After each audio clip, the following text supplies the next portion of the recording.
30 ग्राम ethylene glycol C2H6O2 को 450 ग्राम जल में मिलाया गया है। तो कह रहा नंबर 1 निम्नलिखित की गणना कीजिए। नंबर 1 जो दे रखा है विलयन के हिमांक में अवनमन ज्ञात करना है।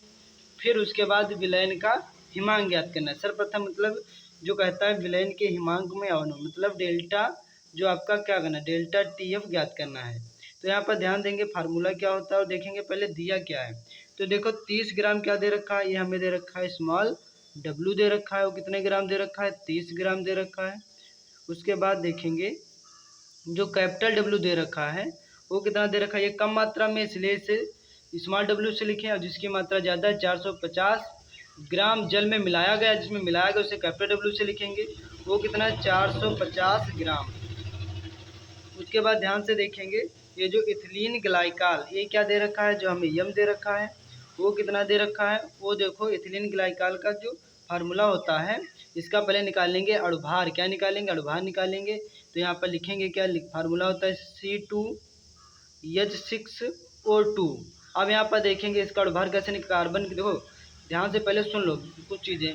कार्बन का क्या होता है 6C12 ये परमाणु क्रमांक होता है, परमाणु भार होता है। तो परमाणु भार से हमें मतलब होता है। तो परमाणु भार कितना दे रखा है 12 दे रखा है तो 12 लिखेंगे इंटू 2 कार्बन है तो 2 से गुणा करेंगे प्लस हाइड्रोजन का परमाणु क्रमांक कितना होता है 1 और परमाणु भार कितना होता है 1 ही होता है। तो ये 1 लिखेंगे और कितने हाइड्रोजन है 6 है तो 6 लिख देंगे प्लस का चिन्ह लगा देंगे। ऑक्सीजन का 8 हो 16 पर ये परमाणु क्रमांक होता है, परमाणु क्रमांक से मतलब नहीं होता है स्टूडेंट्स, परमाणु भार से मतलब होता है। तो यहाँ 16 लिखेंगे कितना है ऑक्सीजन कितनी 2 है तो 2 से गुणा कर देंगे। 12 दूना हो जाएगा 24 हो जाएगा और फिर 6 कब कितना हो जाएगा 6 हो जाएगा। 16 दूना हो जाएगा 32 हो जाएगा। अब यहाँ पर क्या करेंगे 6 4 10 10 2 12 के 2 हाथ से चलेगा 1 3 2 5 और 1 6 62 आ जाएगा हमारा यम। उसके बाद हमें जो KF ये जो यहाँ पास भी फार्मूले बताएंगे। जो फार्मूला इसका पहले देख लेते हैं किसका फार्मूला, तो विलयन के हिमांक में अवनमन का फार्मूला।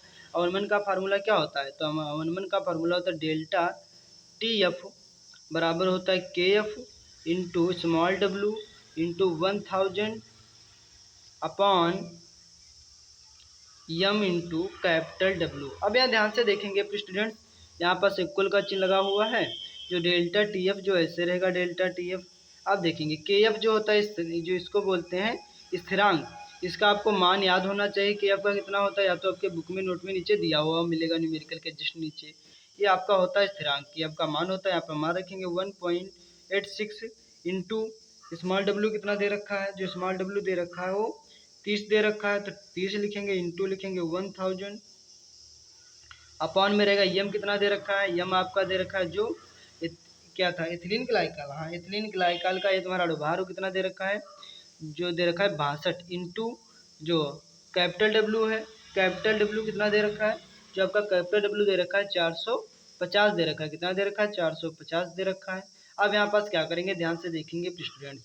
उसके बाद यहाँ क्या करेंगे 1 0 से 1 0 कट जाएगा, ठीक पॉइंट हटेगा फिर से कितने संख्या बढ़ेंगे, पॉइंट के पीछे 2 संख्या 2 0 बढ़ेंगे, 2 0 से 2 0 कट जाएंगे। अब देखो यहाँ पास कितना बचेगा, तो यहाँ बचेगा डेल्टा TF बराबर 186 इंटू 30 अपॉन में रहेगा 62 इंटू 45। अब यहाँ पर डिवाइड करेंगे 2 से करेंगे तो यहाँ देखेंगे 2 1 कम 2 हो जाएगा, तो 5 6 10 हो जाएगा और 2 3 6 2 1 कम 2 हो जाएगा। अब तो 5 से कट जाएगा, 5 3 15 और 5 9 45, फिर 3 3 9 और 3 18 और 3 दूना 6। उसके बाद ध्यान से देखेंगे स्टूडेंट्स तो अब तो कुछ डिवाइड तो होने वाला है नहीं। जब डिवाइड नहीं होगा तो यहाँ डेल्टा TF रहेगा और यहाँ कितना बचा 62 और इंटू 3, तो लिखेंगे 62 इंटू 3 अपॉन में रहेगा 31 इंटू 3। अब यहाँ डेल्टा TF जो ऐसे रहेगा गुणा कर लेंगे 3 2 जा कितना 6 हो जाएगा, 3 6 जा कितना हो जाएगा 18 हो जाएगा। अपॉन में क्या रहेगा 3 1 जा 3 रहेगा, 3 3 जा कितना हो जाएगा 9 हो जाएगा। अब इसको क्या करेंगे डिवाइड कर लेंगे। इसको डिवाइड करने पर आपका 2 बार में पूरा डिवाइड हो जाएगा। तो यहाँ पर डेल्टा TF जो निकलेगा वो निकलेगा कितना निकलेगा 2 केल्विन आ जाएगा। तो ये आपका क्या है, ये आपका है हिमांक में अवनमन। अब हमें क्या निकालना था, नंबर 1 तो सॉल्व हो चुका था। नंबर 1 ये जो सॉल्व हुआ था तो ये जो क्या था आपका, ये था नंबर 1 विलयन के हिमांक में अवनमन। तो यहाँ पर लिख देंगे नंबर 1 में लिखेंगे विलयन के हिमांक में अवनमन, हिमांक में अवनमन। अब यहाँ पास क्या निकालना है, नंबर 2 में निकालना है हमें, क्या निकालना है, हिमांक निकालना है। तो यहाँ पर नंबर 2 में लिखेंगे हिमांक। ध्यान से देखेंगे स्टूडेंट्स किस तरीके से हिमांक निकाला जाता है, किसका, विलयन का हिमांक। तो शुद्ध जल का जो हिमांक होता है वो आपको फार्मूला याद करना पड़ेगा। तो शुद्ध जल का यहाँ पर लिखेंगे, शुद्ध जल का हिमांक, जो शुद्ध जल का जो हिमांक होता है वो डेल्टा टी एफ लिख लीजिए, चाहे डेल्टा टी एफ कितना होता है, वो आपका होता है 273.15 केल्विन होता है। कितना होता है, 273.15 केल्विन होता है। ध्यान से देखेंगे, वीडियो को स्किप नहीं करना है आपको। उसके बाद विलयन का हिमांक अब निकालेंगे, हमें क्या निकालना, हिमांक निकालना था।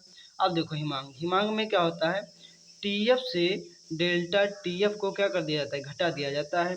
तो टीएफ कितना दे रखा था, 273.15, उसमें से कितना घटा देंगे, उसमें से 2 घटा देंगे। अब यहाँ पॉइंट के पीछे 2 संख्या है, तो यहाँ भी पॉइंट के पीछे कितनी संख्या, 2 संख्या बना लेंगे। तो घटाएंगे, देखो यहाँ से 200 इधर दिख रहा होगा, तो 273.15 में से कितना घटा देना है, 2.00। अब यहाँ से इस तरीके से सॉल्व करेंगे, 5 का 5 रहेगा, 1 का 1 रहेगा, पॉइंट रहेगा, 3 में से 2 जाएगा, 1 बचेगा, 7 2 रहेगा। तो यहाँ पर जो डेल्टा टी एफ आ जाएगा, जो आपका क्या आ जाएगा आपका जो आ जाएगा यहाँ पर डेल्टा टी एफ, वो आपका निकल जाएगा, कितना निकल जाएगा, तो यहाँ पर जो निकलेगा वो आपका कितना क्या निकलेगा, तो आ जाएगा 271.15। ये आपका निकल के मान आ जाएगा शुद्ध जल का हिमांक। तो यही आपका क्या हो जाएगा, राइट आंसर हो जाएगा। तो ये जो न्यूमेरिकल आप सभी के समझ में आया होगा। फिर मिलता हूँ नेक्स्ट वीडियो में, तब तक के लिए आप सभी का धन्यवाद। इसको टी एफ डैश भी कह सकते हैं, और ये किस में आ जाएगा, ग्राम केल्विन में आ जाएगा। तो ये जो न्यूमेरिकल आपके समझ में आया होगा। तो फिर मिलता हूँ नेक्स्ट वीडियो में, तब तक के लिए धन्यवाद।